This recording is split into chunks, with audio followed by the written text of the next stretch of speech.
La question numéro 26 nous amène à parler de cette question qui a déjà été évoquée en conseil communautaire et qui porte sur le schéma départemental d'accueil des gens du voyage.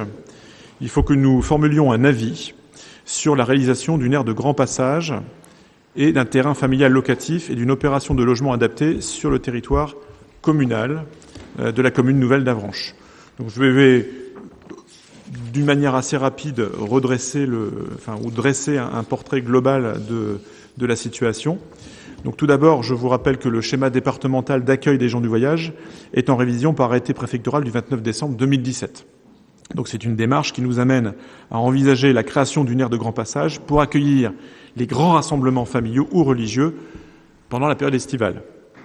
Et nous sommes aussi, au niveau communautaire, sur une réflexion déjà avancée pour la création d'un habitat adapté afin d'accompagner la sédentarisation des familles sur Avranches et son bassin.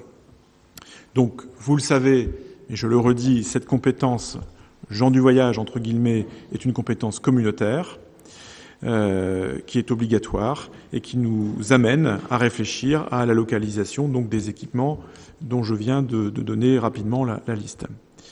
Donc les aires de grand passage, je reviens rapidement dessus. Ce sont des mouvements estivaux de caravanes, de personnes qui peuvent représenter des groupes de 50 à 200 caravanes et qui s'installent sur notre territoire communautaire pendant quelques jours, voire parfois 2 semaines ou 3 semaines, ça dépend des périodes et des mouvements. Quoi qu'il en soit, ce sont des choses qui sont parfaitement encadrées par la loi. Vous avez un tableau qui rappelle les différentes installations au cours de l'année passée, donc sur les communes de Pontorson, de Vins, de Poyet, de Saint-James, principalement. Alors, les caractéristiques des aires d'accueil de grand passage, elles sont bien définies par un décret, celui du 5 mars 2019. Donc, ces terrains dits de grand passage disposent d'un sol qui est stabilisé, qui est adapté à la saison d'utilisation définie par le schéma départemental, donc la période estivale. Donc il faut que le véhicule qui tracte la caravane et la caravane puisse évoluer, même en cas d'intempéries. Donc il faut que la pente ne soit pas trop forte. Et la préconisation, donc c'est plus qu'une préconisation, l'obligation qui est donnée par le décret prévoit que le terrain doit posséder au moins 4 hectares. Donc le préfet, après l'avis du président du conseil départemental, peut y déroger pour tenir compte des disponibilités foncières, des spécificités topographiques et des besoins particuliers définis par le schéma départemental. Donc dans la mesure où les grands passages accueillis sur notre territoire sont rarement de l'ordre de 200 caravanes, des terrains de plus petite superficie peuvent être envisagés. Donc, d'un point de vue technique, cette aire de grand passage doit bénéficier d'un accès routier permettant une circulation appropriée, une installation accessible, comme je l'ai dit, avec une alimentation en eau et en électricité. Il faut également qu'un système soit installé pour la récupération des toilettes individuelles, avec également l'installation de bennes pour les ordures ménagères. Ce qui a été acté dans le cadre des travaux que nous avons conduits avec la préfecture, c'est que nous puissions mettre à l'échelle communautaire un système d'aires de grand passage tournantes. Je m'explique. De façon à éviter qu'une seule commune ne soit concernée par ces accueils dits de grand passage, il a été convenu que nous puissions travailler sur un cycle de 3 ans permettant d'avoir, pour chaque année, non pas une seule aire, mais 2 aires d'accueil de dimension inférieure aux 4 hectares préconisés par le décret de 2009. Ce qui permettrait de répartir ces populations estivales sur 2 sites qui serait mis à contribution une fois tous les 3 ans. Donc c'est ce principe d'aire tournante de plus petite dimension qui nous a permis d'obtenir un consensus à l'échelle communautaire, consensus auquel nous sommes tenus, puisque, encore une fois, il nous faut rentrer dans ce schéma départemental. Donc voilà, je ne rentre pas dans le détail de ce qui est indiqué dans la notice. Donc plusieurs communes ont été approchées, notamment celles qui avaient l'habitude d'accueillir de manière non réglementaire ces passages estivaux. Et ces communes ont été ainsi retenues par voie délibérative pour une simple raison, c'est que si notre délibération ne nomme pas expressément la commune, eh bien, la subvention ne pourrait pas être allouée si l'aire de grand passage devait être installée. Puisque ce schéma départemental implique donc de cibler les communes où seront les terrains, avec derrière 80% de subventions allouées pour l'installation des parcelles. Donc les communes qui sont inscrites, enfin que nous proposons d'inscrire au schéma des communes, au schéma départemental, sont les suivantes. Donc Avranches, commune nouvelle d'Avranches, Saint-Seigné-sous-Avranches, Saint-Quentin-sur-le-Haume, Saint-James, Pontorson, Poyet, Ducé-les-Chéry, Pont-Aubeau et Sartilly-Bébocage. Alors, il est précisé que l'inscription des communes au schéma départemental d'accueil des gens du voyage permettra à la communauté d'agglomération de bénéficier des subventions que j'évoquais à l'instant. Et l'inscription des communes au schéma n'impose pas la réalisation d'une aire de grand passage dans le cas où le terrain a vocation à être aménagé à court, moyen, long terme. C'est-à-dire qu'on peut très bien imaginer sur une première année qu'une aire d'accueil qui est aujourd'hui disponible pour cet aménagement ne le soit pas dans 1 an, 2 ans ou 3 ans parce qu'entre-temps, une nouvelle vocation lui aura été trouvée. Donc ça offre une certaine souplesse et une capacité à la communauté d'agglomération d'organiser dans un cadre légal, réglementaire, cadré par le schéma départemental, cet accueil. Donc voilà, donc le Conseil communautaire, le 28 mars dernier, a validé la mise en place d'une aire de grand passage tournante dans les conditions qui viennent d'être précisées. Le deuxième point de la délibération porte sur la création d'un habitat adapté pour accompagner la sédentarisation des familles sur Avranches et son bassin. Donc cet habitat adapté désigne des opérations destinées à accueillir des familles ne souhaitant plus ou ne pouvant plus voyager, sauf de façon très épisodique, mais qui désirent garder, au moins partiellement, l'habitat en caravane. Ces opérations d'habitat adapté sont réalisées pour des familles ou des groupes familiaux qui sont identifiés et se reconnaissent comme gens du voyage. Ils souhaitent vivre, habiter dans un lieu fixe, tout en gardant toute ou partie de leur mode de vie. L'habitat caravane et ou la famille, la vie en famille élargie. Donc les logements sont organisés en fonction des besoins et du mode de vie des gens du voyage et proposent aux familles désireuses de se sédentariser un habitat mixte. Donc le contexte, je le rappelle rapidement, ces familles, elles sont bien connues, elles sont la plupart du temps inscrites au CCS d'Avranches, elles font l'objet d'un suivi social. Je rappelle qu'il y a une très forte scolarisation des enfants. Ça, c'est aussi un beau succès, je vais même dire un bon signe en termes d'insertion et d'un cheminement vers la sédentarisation. Et l'ambition, c'est bien de créer une offre d'habitat en phase avec cette nouvelle réalité de sédentarisation. Donc, concernant l'offre qui pourrait être développée, à savoir le terrain familial, cette formule donc répond à une demande des gens du voyage qui souhaitent disposer d'un ancrage territorial plus durable, sans pour autant renoncer donc à cette notion d'itinérance. Et contrairement à l'aire d'accueil permanente, le terrain familial n'est pas un équipement public, mais correspond bien à un habitat privé avec un bail qui est consenti par la collectivité aux familles demandeuses. Donc l'équipement, chaque terrain est équipé au minimum d'un bloc sanitaire, intégrant au moins une douche, 2 WC et un bac à laver. Chaque terrain est équipé de compteurs individuels pour l'eau et l'électricité, et les blocs sanitaires peuvent être prolongés par un local en dur, n'ayant pas vocation d'habitat, mais pouvant présenter une utilité technique. Le statut d'occupation de ces terrains sera de type locatif, s'appuyant sur une convention écrite signée par l'occupant du terrain et la collectivité locale, et le cas échéant, le gestionnaire du terrain. Le locataire du terrain sera ainsi titulaire du droit d'occupation dans les conditions prévues par la convention. Donc la commune d'Avranches étant particulièrement concernée, un ou plusieurs équipements devront être créés. Quelle que soit l'offre développée, l'implication des familles dans la réalisation du projet est un vecteur nécessaire à la réussite du dit projet. Voilà, donc ce qui est proposé ce soir, c'est tout simplement, après un avis favorable de la Commission des finances, d'approuver ce projet de schéma départemental d'accueil des gens du voyage et puis de valider donc ce principe de création de terrains familiaux qui constitue une sorte d'évolution logique en termes d'accueil, voire de sédentarisation souhaitée par les gens du voyage eux-mêmes et dans le cadre des obligations légales qui sont les nôtres en tant que collectivité. Voilà, vous avez la parole bien évidemment si vous souhaitez vous exprimer sur le sujet. Oui, alors Jean Hardy et Guéna Helvet ensuite. Oui, concernant l'aire de grand passage, est-ce qu'il y aura une aire d'équipée pour le 15 juin d'ici ? Alors l'objectif, c'est qu'en effet, on puisse, sur la base des délibérations des différentes communes, pouvoir installer d'ici le mois de juin, donc l'arrivée des premières caravanes, une aire qui serait clairement identifiée comme telle. Non, je précise bien le 15 juin parce que la Société des courses a eu la visite des gens du voyage du 17 au 24 juin. C'est marqué 20 stades de rugby, mais il y avait également une partie du champ de course. Et c'était le 17 juin l'année dernière. Oui, c'était l'installation sauvage, entre guillemets, de l'an passé. Donc il faut un terrain prêt pour cette période-là. On y travaille. Monsieur Huette. Oui, merci. Je vais redire ce soir au conseil municipal ce que j'ai dit en communauté d'agglomération lorsque le sujet est venu. Je trouve que cette idée d'aire tournante est séduisante.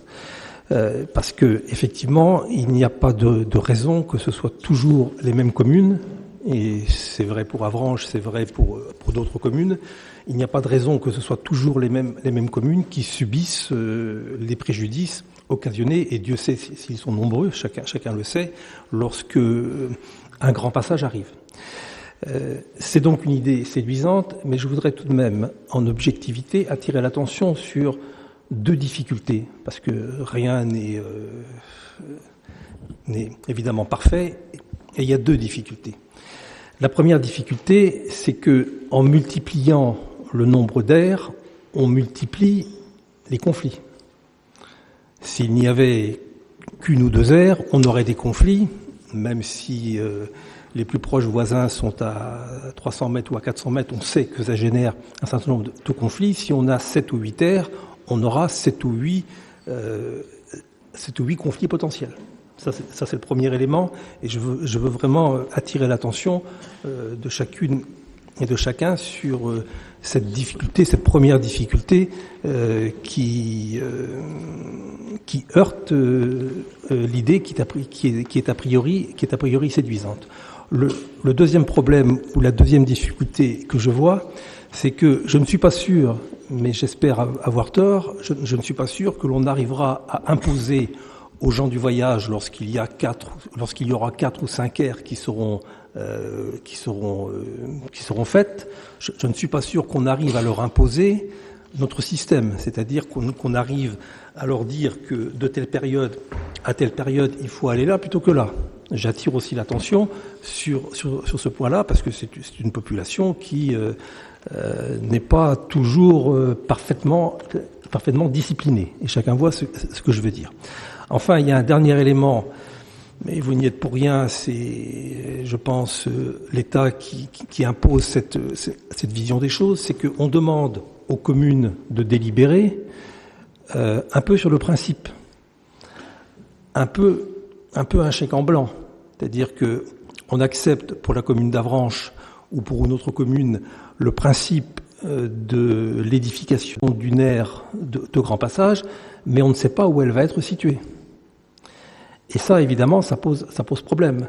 Et pour nous, et pour un certain nombre de gens qui vont nous interroger et qui vont nous dire, c'est bien, vous avez voté au conseil municipal, et je ne le dis pas que pour Avranches, je le dis pour les autres communes, vous avez voté au sein de votre conseil municipal ce schéma départemental, mais où va être l'aire sur Avranches ? Où va être l'aire sur Pont-au-Beau ? Enfin, Pont-au-Beau, d'ailleurs, je crois que monsieur le maire de Pont-au-Beau, à la communauté d'agglomération, a dit qu'il n'était pas d'accord. Enfin, donc c'est pas un très bon exemple. Mais sur une autre commune, eh bien, les habitants de la commune vont immédiatement s'interroger sur le point de savoir où va être située l'aire.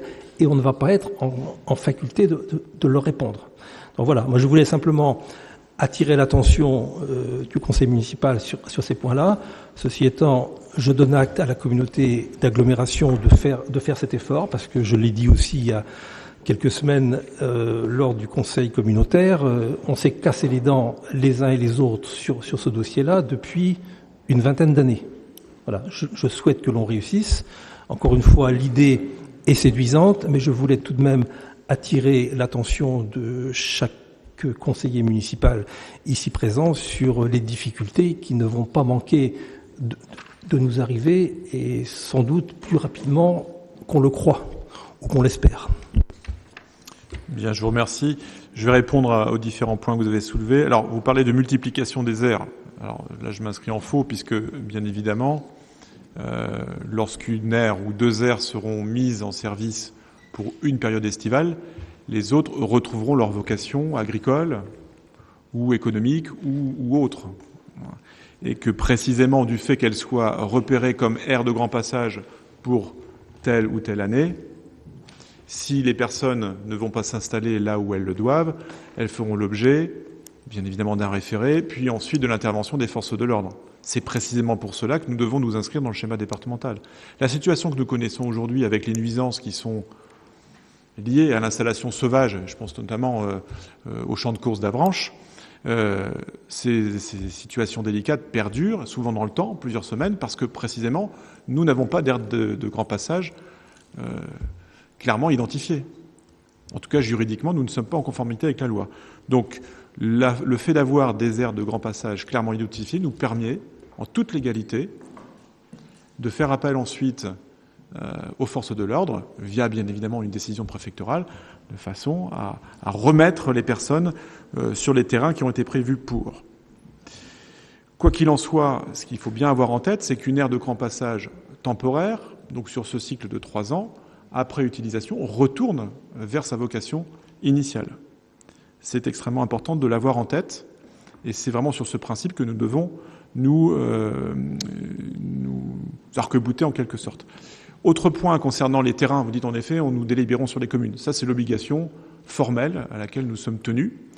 Et bien évidemment, les communes qui sont listées savent à peu près quels sont les terrains vers lesquels nous nous tournerons pour pouvoir faire les premiers aménagements.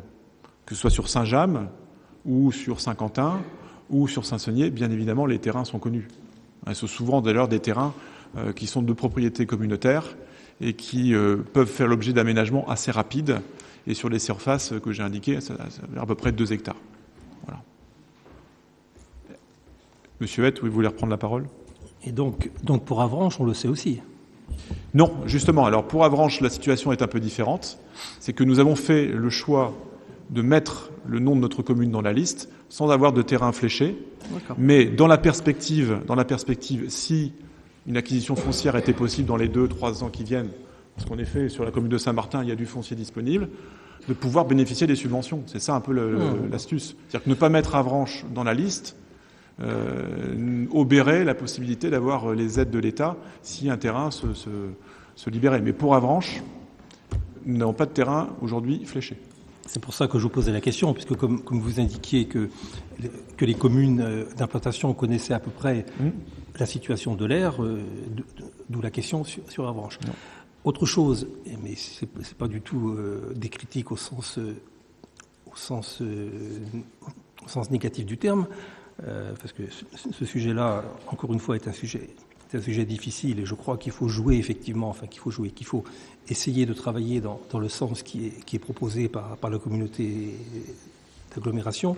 Mais troisième inconvénient que j'avais oublié tout à l'heure, et c'est vous qui me le rappelez, c'est que généralement, et quand je dis généralement, je devrais dire tout le temps, toujours, l'État n'accorde le concours de la force publique pour expulser les gens du voyage que s'il y a un trouble à l'ordre public. Donc, vous avez parfaitement raison de dire que si on n'est pas en conformité avec la loi, la préfecture, l'État n'interviendra pas. Mais même si on est en conformité par rapport à la loi, ça ne veut pas dire que l'État interviendra. Je pourrais vous citer un certain nombre de jurisprudences administratives. Les préfets, alors que les communes ou les communautés d'agglomération étaient en conformité par rapport à la loi, les préfets n'ont pas accordé le concours de la force publique au seul motif que le concours de la force publique n'était pas justifié parce qu'il n'y avait pas de trouble à l'ordre public. Voilà. C'est pas une remise en cause de votre système que je soutiens globalement, vous l'avez compris, mais attention, on ne va pas tout régler par un coup de baguette magique. Et on n'est pas sûr non plus que le préfet donnera la force publique pour évacuer les gens du voyage s'il estime qu'il n'y a pas de trouble à l'ordre public. En effet, je pense que, comme vous le dites, il n'y a pas de baguette magique. Il y a simplement des obligations réglementaires qui incombent à nos collectivités. et la démarche dans laquelle j'ai souhaité que nous puissions nous engager à l'échelle communautaire a simplement pour ambition, parce que c'est une ambition, en tout cas pour espoir, que nous vivions plus que beaucoup de communes ont connu depuis pas mal de décennies. Je pense encore une fois aux communes de Vins, avec le champ de course dont on aura beaucoup parlé ce soir, et qui a été, ou Marseille-les-Grèves aussi. Marseille-les-Grèves aussi. Bien sûr. Voilà, donc l'idée c'est bien d'avancer positivement de façon à trouver là où les meilleures solutions pour régler cette question des communes. Saint-Martin-des-Champs, il y en a plusieurs, Saint-James aussi, Pontorson. Enfin, le tableau qui vous est donné rappelle les communes qui ont été régulièrement visitées en période estivale par ces mouvements. Monsieur Morazin, vous souhaitez prendre la parole? Oui, monsieur le maire. Nous savons fort bien que c'est un sujet extrêmement délicat, pour ne pas dire très sensible. Malgré cet éventail que vous proposez, et dont nous pouvons comprendre le but, si par malheur les gens du voyage continuaient, par exemple, à aller sur le champ de course, après cette décision, qui entamera les frais de nettoyage, d'entretien et de réparation? Je vous remercie. Malheureusement, vous le savez, les dégradations et à moins qu'une plainte soit déposée, que les auteurs soient identifiés et qu'on puisse engager des poursuites, malheureusement, les travaux de nettoyage, dans le cadre d'installations sauvages, incombent aux collectivités, voire aux tiers, aux privés, qui sont victimes de ces installations sauvages. C'est bien pour cette raison, monsieur Morazin, que nous travaillons à l'installation d'aires de grand passage dans le cadre de l'élaboration de ce schéma départemental. Mais est-ce que la communauté d'agglomération prendrait quand même en charge Bien sûr, dans le cadre de... Mais c'est déjà le cas. Parce que là, effectivement, il peut y avoir des dégâts importants. C'est déjà le cas. Et c'est pas normal que c'est des bénévoles qui soient obligés de nettoyer. C'est déjà le cas. Hein. Comme il le fait pour les paysans. Oui, voilà, quand vous avez des dégradations dans l'espace public, bien évidemment, ce sont les collectivités qui payent. Hein. Bien. Est-ce qu'il y a d'autres interventions avant que nous passions au vote? A priori non, donc je vous propose donc de vous prononcer concernant ces solutions qui sont aujourd'hui soumises aux communes dans le cadre de l'élaboration de ce schéma départemental d'accueil des gens du voyage. Donc y a-t-il des votes contre? Je n'en vois pas. Des abstentions peut-être? Je n'en vois pas non plus. Donc unanimité pour la question numéro 26.